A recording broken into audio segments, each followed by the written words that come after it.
Tenali nude calls mafia smart phone వాడుతున్నారా? అయితే జాగ్రత్త. హలో అండి, ఈ మధ్య మనం స్మార్ట్ ఫోన్ లేకుండా ఒక్క నిమిషం కూడా ఉండలేకపోతున్నాం. అది మన లైఫ్ ని ఎంత ఈజీ చేసిందో అంతే డేంజర్ ని కూడా మోసుకొచ్చింది. తాజాగా ఆంధ్రప్రదేశ్ లోని తెనాలిలో బయటపడిన ఒక మ్యాటర్ వింటే మీరు షాక్ అవుతారు. అదే న్యూడ్ కాల్స్ మాఫియా. అసలు ఏంటి ఇదంతా? మన ఇంట్లో వాళ్ళు, తెలిసిన వాళ్ళు తెలియకుండానే ఇలాంటి వలలో ఎలా చిక్కుకుంటున్నారు, పోలీసులు ఈ నెట్వర్క్ ను ఎలా పట్టుకున్నారు అన్నది ఈ వీడియోలో క్లియర్ గా తెలుసుకుందాం. వీడియో స్కిప్ చేయకుండా లాస్ట్ వరకు చూడండి, ఎందుకంటే ఇది మీ పరువుకు, మీ సేఫ్టీకి సంబంధించిన విషయం. ముందుగా అసలు ఏం జరిగిందంటే, తెనాలి 3వ పట్టణ పోలీస్ స్టేషన్ పరిధిలో సాయి అనే ఒక కుర్రాడు పోలీసులకు చిక్కాడు. వీడు ఏం చేసేవాడంటే స్ట్రిప్ టాక్ అనే ఒక ఆన్లైన్ పోర్టల్ నడిపించేవాడు. పేరు వింటేనే అర్థమవుతుంది కదా, డబ్బులు కట్టిన వాళ్లకు అశ్లీల వీడియోలు, కాల్స్ అరేంజ్ చేయటమే వీడి పని. మన ఇంట్లో కూర్చొని ఒక ఫోన్ ఉంటే చాలు ఇలాంటి చెత్త పనులు చేసేయొచ్చని వీడు ఒక నెట్వర్క్ క్రియేట్ చేశాడు. పోలీసుల ఇన్వెస్టిగేషన్ లో తేలింది ఏంటంటే, వీడి వెనుక దాదాపు 100 మంది మహిళలు ఉన్నట్లు తెలుస్తుంది. మరి వీళ్ళందరినీ వీడు ఎలా ట్రాప్ చేశాడు? అసలు పాయింట్ ఇక్కడే ఉంది.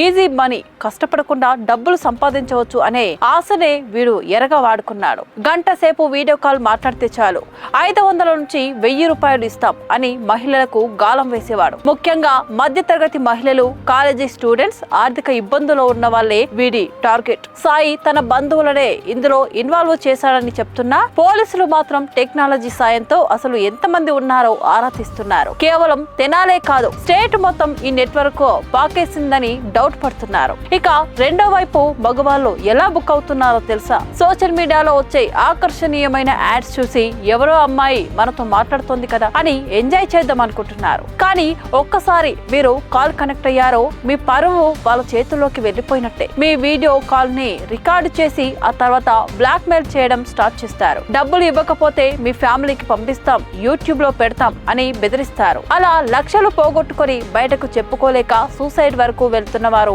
ఎందరో ఉన్నారు. పోలీసులు ఇప్పుడు ఈ సాయి గాడిని విచారిస్తూ అసలు ఇదంతా వెనుక ఇంకా ఎవరున్నారు, ఏ యాప్స్ వాడుతున్నారు అన్నది కనిపెడుతున్నారు. పోలీసులు చెప్పేది ఒకటే, టెక్నాలజీ ఎంత పెరిగినా సరే తప్పు చేసే వాళ్ళని పట్టుకోవడం ఇప్పుడు చాలా ఈజీ అయిపోయింది. మేము సీక్రెట్ గా చేస్తున్నాం కదా, ఎవరికి తెలియదు కదా అనుకోవడం అమాయకత్వం. ఒక్కసారి అలాంటి కేసుల్లో బుక్ అయితే మీ ఫ్యామిలీ మొత్తం రోడ్డున పడుతుంది. అందుకే దయచేసి ఇలాంటి ఆన్లైన్ పోర్టల్స్ కి, లింక్స్ కి దూరంగా ఉండండి. ముఖ్యంగా పేరెంట్స్, మీ పిల్లలు ఫోన్ లో ఏం చూస్తున్నారు, ఏం చేస్తున్నారు, ఎలాంటి యాప్స్ వాడుతున్నారు అన్నది ఒక్కసారి గమనించండి. అలాగే మహిళలు తక్కువ టైంలో ఎక్కువ డబ్బు వస్తుంది కదా అని ఇలాంటి తప్పుడు పనుల వైపు వెళ్ళకండి. ఒక్క నిమిషం ఆశ మీ జీవితాంతం తీరని వేదనను మిగులుస్తుంది. ఈ వీడియోని మీకు తెలిసిన వాళ్ళందరికీ షేర్ చేయండి, ఎందుకంటే అవేర్నెస్ ఉంటేనే మనం ఇలాంటి క్రైమ్ నుంచి సేఫ్ గా ఉండగలం. ఇలాంటి మరిన్ని ఇంట్రెస్టింగ్ అప్డేట్స్ కోసం మన ఛానల్ ని ఇప్పుడే సబ్స్క్రైబ్ చేసుకోండి. జాగ్రత్తగా ఉండండి, సేఫ్ గా ఉండండి. Thank you.